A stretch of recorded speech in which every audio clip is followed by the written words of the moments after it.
Hello everyone and welcome back to the Grow channel. My name is Mary and in today's video I'm going to be sharing with you guys my 7 money mistakes that I have made in my 20s. Now I hope you guys enjoy this video. Don't forget to like, to comment, to subscribe, and also to share this video and hit the notification bell down below so that you are notified every time we upload videos. Our upload schedules are also 1 video every week. We're trying to figure out what day we're going to post these videos, but do stay tuned and I'll update you guys when we settle on a particular day as well. So yeah, let's jump right into this video. My first money mistake that I made was living without a budget. Now, if you know me, I feel like I pretty much have lived with a budget all my life. My dad really instilled the value of budgeting and, analyzing your spend, journaling, and basically tracking your life, making goals, making aspirations, financial goals, and all the other goals you can think about. So I, pretty much did that a lot of the time in my life. But there was a period in my life in my 20s where I wanted to live freely. I just wanted to, spend money without necessarily having a budget or anything like that. And that period of my life was awful because I wasn't able to do any of the things that I really wanted to do. I was doing a lot of impulse purchasing. I was buying things that I did not need. I was actually just spending money out of the blue with no plan, with no budget, with no sense of direction. And that was a really, really terrible time in my life because I also didn't save any money or invest any money either. And I feel like that is something that I shouldn't have done, but it's good that I did as well because then I was able to understand the value of budgeting and the value of planning and all the principles that my parents instilled in my life as a young adult. My second money mistake is making purchases without doing any research on them. Now, especially with buying pricey items or buying things that are, even with cheaper items as well, I feel like it's always important to look at reviews. If you're going to go to a shop to buy, maybe an expensive bag or purse or clothing or stuff like that, I think it's really good to check them out online as well if they have an online account, and also go on YouTube and just Google the item that you want to buy or invest money in and pretty much see people's reviews and see what people think about the bags. And YouTube also gives you it's also a platform that helps you to really pretty much see the bag in person compared to the pictures that companies post online, and have a feel of what the bag is going to look like. Also, you can go to the shops to check the items out first, step out of the shop, walk around, or go back home and come back later before you make the purchase. Pretty much look into the item that you want to buy before you invest into those items, because trust me, I have bought so many things without researching on, and they've come to me and I've not liked the quality, or I feel like the functionality is not necessarily suited for me, so I've had to return these items, and some of them I've had to keep them because there was no returns. The companies didn't offer returns. So imagine I have definitely wasted money on these items when I could have researched and bought better brands or bought better items that suit the functionalities I was looking for. So definitely that money mistake was an awful one, and I hope you can learn something from that. The next money mistake, or my third money mistake, is buying cheap items. Now, everybody buys cheap items. I mean, there are times in your life when you don't have enough money to buy more expensive brands or invest in quality items. I understand that perfectly, but I'm talking about cheap items, especially when it comes to sales. Sales are the most tempting thing ever. Reduced prices are the most tempting thing ever. And honestly, when you're buying an item that is originally at a really high price and they offer it on sale, most of the time you're tempted to directly click it and put it in your cart, or just pick it up from the shop or something like that. But you need to check out the item very well. Things on sale, I mean, nothing comes free, to be honest. Nothing comes free. There might be a dent somewhere, there may be something wrong with the item that you cannot see past because you're focused on the sale price.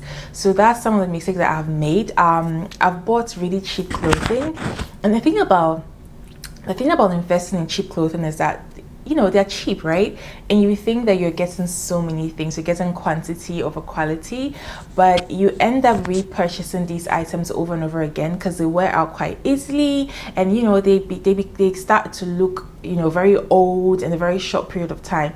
It's like buying stuff from I don't want to mention brands here, but you know, some cheap UK shops, and after one wash they've just gone down the drain. I've been there, done that. They literally just went down the drain. But then I came to a point in my life where I decided to, you know, save more money and invest in clothes that will last me longer, so that I can save actual more money instead of spending money buying clothes over and over again. And some brands, when it comes to clothes and bags and accessories, that I've been investing in lately, which are not like high-end brands, but they're, you know, just manageable, is Zara, M&S. M&S can be quite for old people, but people say that, but I feel like some of their stuff are really good quality. I also look at H&M. H&M is a bit on the fence about H&M, but I still have a bunch of stuff from H&M and they have lasted me long. I look at Dorothy Perkins, Debenhams, and ASOS is actually also a good place to shop, but you need to look at the brands that ASOS is offering you, because it also offers a wide variety of brands over there. So yeah, you should check out some of these brands and see how they work for you. In terms of accessories, I'm really an Aldo person.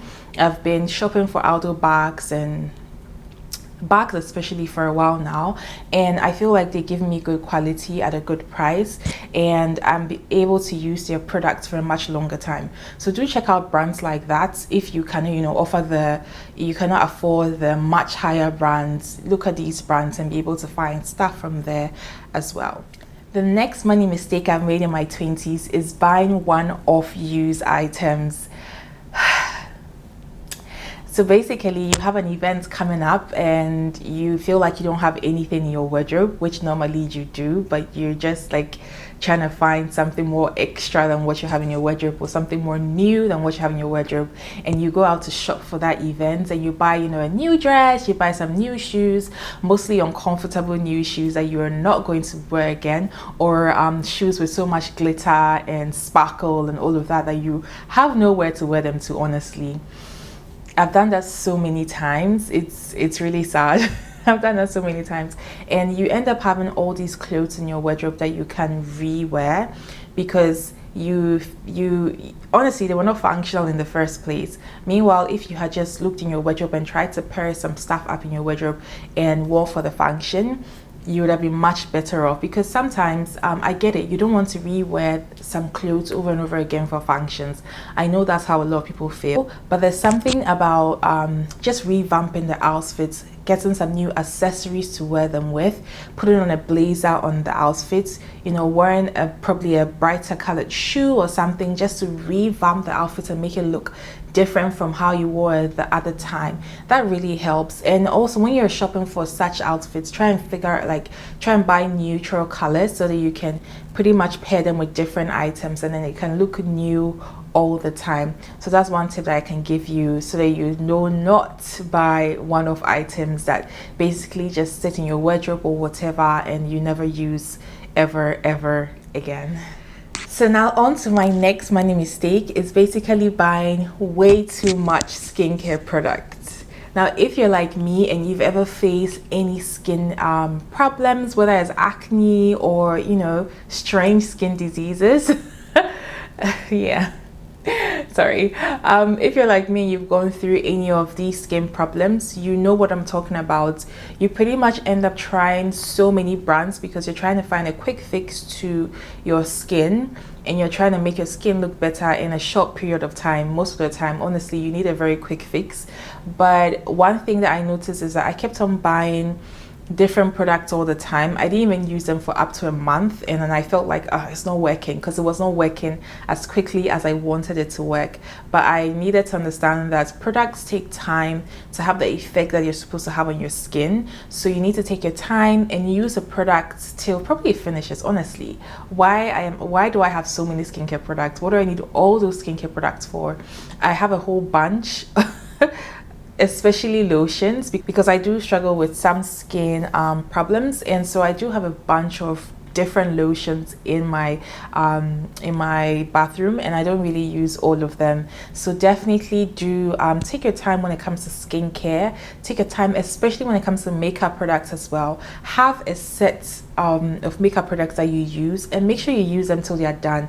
There's honestly no need to buy new makeup products all the time, of course, unless you are a makeup artist or something, or you do makeup for YouTube. But even that, you need to, you know, try and figure out ways to recreate looks with the same products that you have, you know, a lot more, so that you're not wasting so much money on makeup and stuff like that. So the sixth money mistake that I have made is buying aesthetically pleasing items to decorate my space. Let me say, too much aesthetically pleasing items that do not match each other, do not have fit into any theme that I created, nothing like that. So if you're like me, I've always loved to decorate and, you know, revamp a room, make a room look different, try and, you know, in a short time, I get tired of old spaces a lot. So I try to move things around and, you know, revamp places to make them look nicer. And I did notice that I wasn't working with themes. And I was pretty much buying, like, I'll go to shops like Daiso or Miniso and stuff like that, and I'll see items that I like and I'll just buy it, or even on Amazon and Noon is a local shop here in Dubai, in the UAE, sorry. And I'll literally go there and buy so many decor stuff that I did not need, number one. Number two, did not fit into the aesthetic or the theme that I was going for the room or the space I was trying to decorate. And I just literally wasted so much money on these decor items. And sometimes, most of the time actually, when I buy them, I don't return them because I want to keep them for a while. And then when I realize, oh, it's not working, I'm not able to return them, and then either I have to sell them on sites that allow me to sell stuff at a much cheaper price, meaning I made a loss on these purchases. So that is one of the areas that I definitely wasted a lot of money on. So if you want to decorate a space, I feel like minimalism is one of the best ways to go as well, to save a lot of money. But if you do want to go above minimalism, please look for a theme, and then make sure that everything you're purchasing fits that theme, so that there's no waste and you can, you know, nicely decorate your room and make it look nice and cool. And the last money mistake that I have made is basically impulse purchasing, and I'm still making that money mistake, not gonna lie. I do have the habit of, you know, going to the mall, especially with a plan, but end up deviating from that plan and buying things that I do not need. Yeah, I do that so many times, and I feel like I need to, you know, check that habit. I've been trying to figure out ways. If you have any tips for impulse purchasing, please leave it down in the comment section so that I do check it out and maybe help someone else out there who's like me, who struggles from impulse purchasing. But basically, I literally just go to places, I see something nice, I do struggle to let it go and just move on. So some of the things that I actually do to help that habit is basically, I see something, I look at it, I like it, I don't put it in my basket right away. As if I'm in a physical store, I just look at it, step out of the place, walk around and see if I can forget about it, or I can justify why I want to buy it or stuff like that. If I'm shopping online, I put it in my cart for about 3, 4, 5 days, and then I can come back to it and see if I actually really needed it, or if I still love it as much as I did when I saw it. But you know, that's not the most helpful tips, but it can help you minimize your impulse purchasing. So yeah, if you have any other tips there, please leave it in the description, in the comment section, and I'll check it out. So yeah, I have come to the end of this video. I hope you guys loved this video because I love making it for you. Don't forget to like, to comment, to subscribe, and to share this video as well, and hit the notification bell below so you are notified every time I post a video. Have a blessed day, and I'll catch you guys in my next video. Bye guys.